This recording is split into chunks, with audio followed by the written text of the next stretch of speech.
اور جس بھی طرح سے ممکن ہو غربا کو کھانا کھلا کر کے اور ایسے ہی کچھ ایصال ثواب وغیرہ کر کے آپ ان کو ثواب پہنچائیں. جی اسی طرح کا سوال جو تھا وہ والدہ ان کی بیمار رہتی ہیں، فرید صاحب کا سوال تھا. انہوں نے بھی کہا کہ طبیعت خراب رہتی ہے، یہاں تک کہ نماز کی بھی پابندی نہیں ہو پاتی. لفظ یا اللہ اس کو کثرت سے پڑھیں انشاءاللہ عزیز. ایسی بیماری جو مشکلات میں ڈالنے والی ہوگی وہ ٹھیک ہو جائے گی. اور ایک دعا اگر یاد ہو سکے اور نوٹ کر سکیں آپ لوگ تو اس کو نوٹ کر لیں. ہر ایسی بیماری، جیسے بھی ایک بہار میں ایک بیماری شروع ہوئی تھی، چمکی بخار کوئی تھا، تو اس میں بہت سارے بچے ضائع ہو گئے ہیں. اللہم انی اعوذ بک من البرص والجنون والجزام وسیء الاسقام. ایک بار اور سن لیں، اللہم انی اعوذ بک من البرص والجنون والجزام وسیء الاسقام. صبح شام 3 مرتبہ پڑھیں انشاءاللہ العزیز. کوئی بھی اس طرح کی بیماری جو مہلک ہو انشاءاللہ نہیں لگے گی. جی قرض 5 لاکھ روپے ہے، یہ نعیمہ صاحبہ کا سوال ہے. اس کی ادائیگی کے لیے کوئی دعا، اور نہ بچے نماز ادا کرتے ہیں نہ شوہر نماز پڑھتے ہیں. اللہم اکفنی بحلالک عن حرامک واغننی بفضلک عمن سواک. مغرب کی نماز کے بعد اس کو 3 بار پڑھیں. اس کے ساتھ میں ایک دعا اور ہے، اس کو ملا لیں تو انشاءاللہ اچھا ہوگا. اللہم انی اعوذ بک من المأثم والمغرم. اس کو بھی ملا لیں اس کے ساتھ. جی نماز کی عادت، پھر وہی بات کہ نماز کے بنا گزارا نہیں ہے مولانا صاحب. دین ہو یا دنیا، راہ نجات نماز ہی ہے. کیسے عادت ڈالی جائے؟ الصلاۃ معراج المومنین، کہ نماز تو مومنین کی معراج ہے. اور ابھی ایک سوال بھی اس طرح کا آیا تھا، بہن کہہ رہی تھی اپنے بھائی کے بارے میں کہ جب نماز کے لیے کہا جاتا ہے تو وہ گھر سے باہر نکل جاتے ہیں، وہاں پوڑیا وغیرہ کھا کے دائیں بائیں لیفٹ رائٹ کر کے پھر آ جاتے ہیں. میں حالانکہ یہ بات سب کے لیے میں نہیں کہہ رہا ہوں، لیکن میں ان کے لیے اس بات کو کہہ رہا ہوں، اور جس گھر میں اس طرح کا ماحول ہو ان کے لیے کہہ رہا ہوں کہ اگر اس طرح کا مسئلہ ہے اولادوں کا کہ گھر جا کر کے وہ لیفٹ رائٹ کر کے بھاگاتے نماز نہیں پڑھتے ہیں، یا گئے مسجد کے بہانے کہ ہم جا رہے ہیں نماز پڑھنے کے لیے، وہ نہیں پڑھتے چلے آتے ہیں، تو ماں باپ کہیں گے بھائی ایسا کرو، تم یہی وضو کرو، وضو کر کے بس ہمارا دائیں بائیں مصلی بچھاؤ اور تم نماز پڑھنا شروع کر دو. تو کم سے کم اس طرح سے نماز کی عادت ڈالی جائے. پہلے ریاکاری کے ذریعہ ہو سکتا ہے کہ وہی ریاکاری آگے چل کر کے عادت بن جائے اور پھر وہی عادت ان کی عبادت بن جائے. اس طرح سے اپنے بچوں کی اصلاح کرنے کی کوشش کریں. بالکل مولانا صاحب. اور ایک بار جب یہ سر اللہ کے حضور جھکتا ہے اور اس میں جو لذت ملتی ہے، اس میں جو راز و نیاز ہوتا ہے، پھر جب دل اس کا آشنا ہو جاتا ہے تو پھر نماز کہاں چھوٹتی ہے.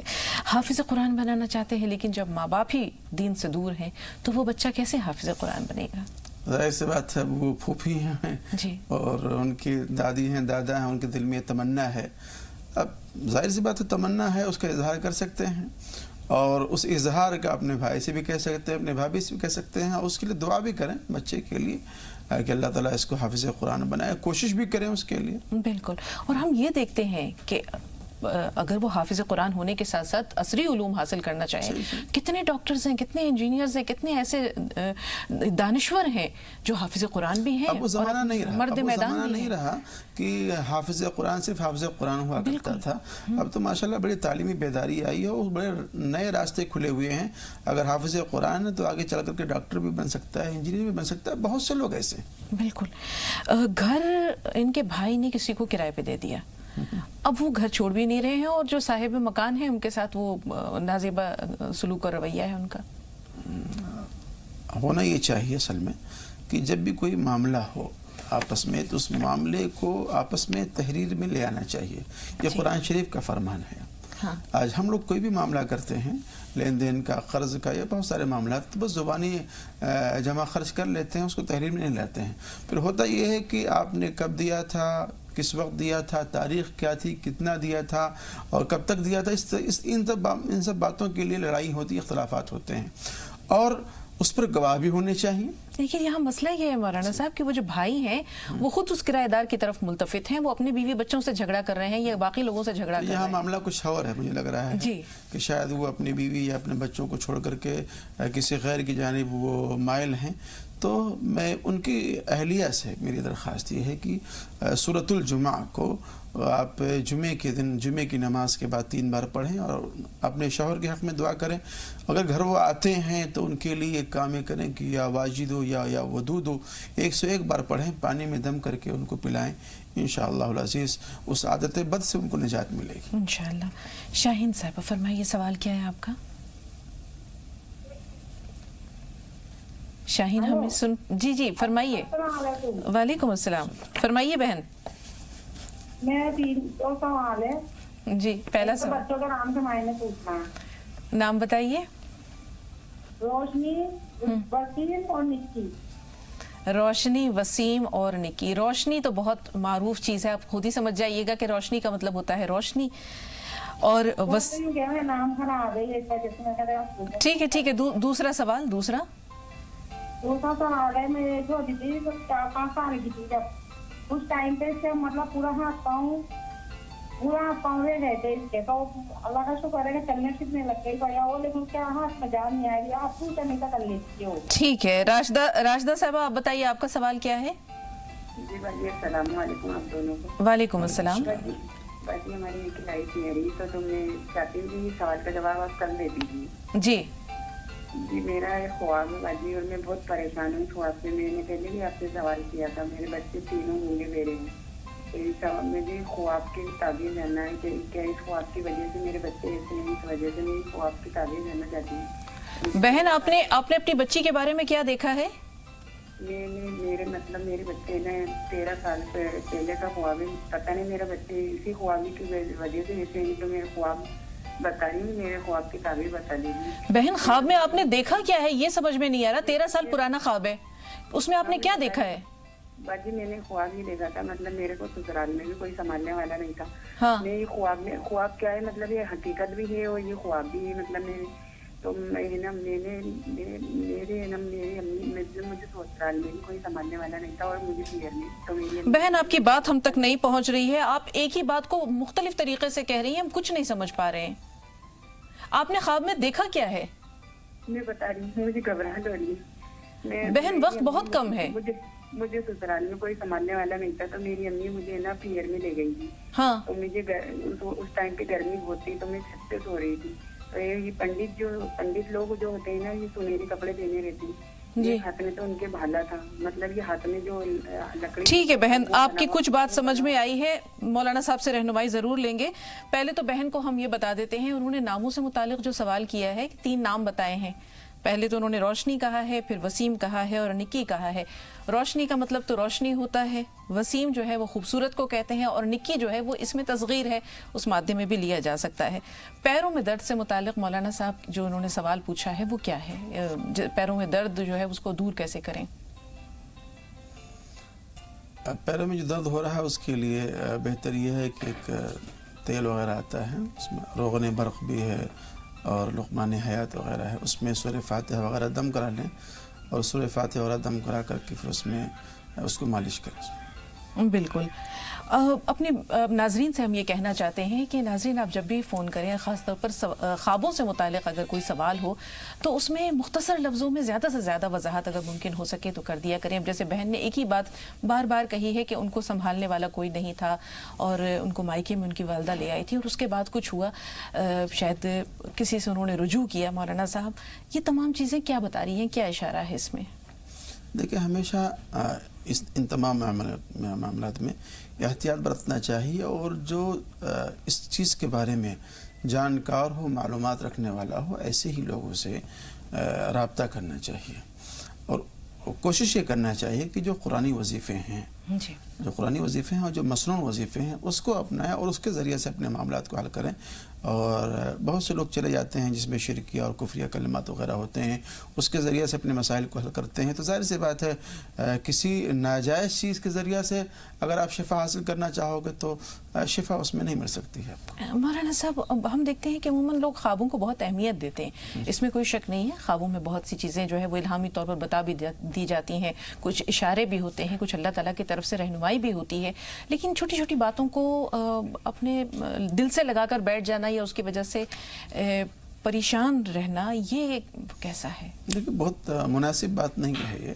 اور اسی پہ ڈپینڈ رہنا خواب ہی کے اوپر، اور اسی کو ہی اپنے زندگی کا ایک مقصد بنا کر کے اور پھر لائحہ عمل اختیار کرنا، یہ اچھی بات نہیں. جی، اس دوران کے کچھ اور کالز آئیں، لیکن ہمیں ایسا محسوس ہو رہا ہے کہ وقت مزید آگے بڑھنے کی اجازت نہیں دے رہا ہے، تو انشاءاللہ کل بھی آپ سے ملاقات ہوگی ناظرین. مولانا صاحب کی رہنمائی ہوگی اور کوئی خاص موضوع ہوگا جس کا تعلق ہماری اور آپ سب کی زندگیوں سے ہوگا.